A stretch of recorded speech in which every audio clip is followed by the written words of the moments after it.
আসসালামু আলাইকুম ওরহমতুল্লাহি ওবারাকাতুহ। কেমন আছেন আপনারা সবাই?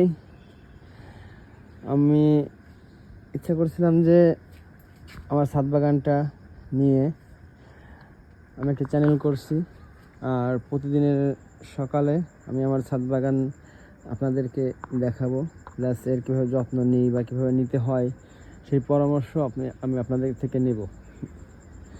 তো আজকে দেখাচ্ছি আমার ছাদ বাগানের সবেদা গাছ, এটাকে বাড়িতে সবেদা বলে।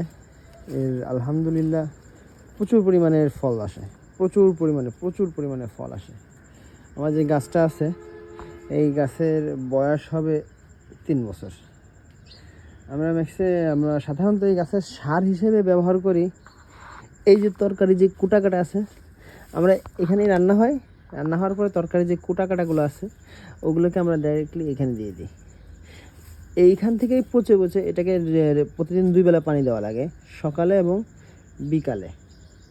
তো প্রতিদিন 2 বেলা পানি দেওয়ার কারণে এইখানে যে সবজিগুলো আছে, সবজির উচ্ছিষ্টাংশ, তারপরে মাছ ধোয়া পানি, গোস্ত ধোয়া পানি, এই ধরনের যে পানিগুলো আছে এই পানিতে প্রচুর পরিমাণে সার থাকে।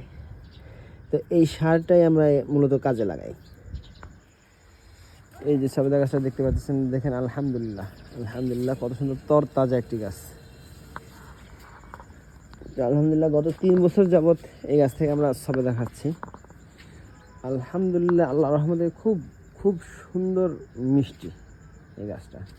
এই গাছের হাইটটা হবে, সম্পূর্ণ গাছের হাইটটা প্রায় 6 ফিট, 6 ফিটের একটি গাছ। এটা গাছের ব্যাসার্ধতাও দেখতে পাচ্ছেন যে আলহামদুলিল্লাহ মোটামুটি ভালোই, খুব একটা খারাপ না।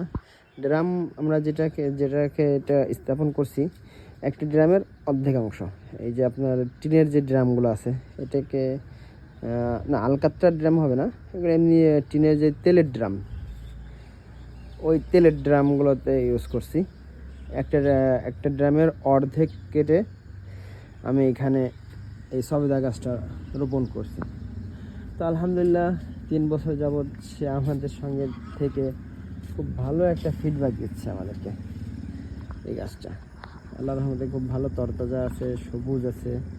ওই যে পোকামাকড় বলে না, যে সেই ভ্যাক্স মাঝে মাঝে এটা আসে, তো ওই সাইটাই দিলে একদম সাধারণভাবেই সাইটাই দিয়ে এটা দিয়েই প্রতিরোধ করি। ছাদের ফল যেহেতু, তো আলাদা কীটনাশক ব্যবহার করার ইচ্ছা হয় না, বা আলাদা ধরনের কীটনাশক ব্যবহার করি না। এমনি সার বলতে জৈব সার, আর যে সারটা দেখালাম শাকসবজি কোটার সৃষ্টাংশ, আর মাছ ধোয়া পানি, গোস্ত ধোয়া পানি, এইগুলো আমরা মূলত গাছে ব্যবহার করি। আর গাছের যে মাটি, গাছের মাটিতে আমরা সাধারণ যে মাটি হয় সাধারণ মাটিই দিছি ওই।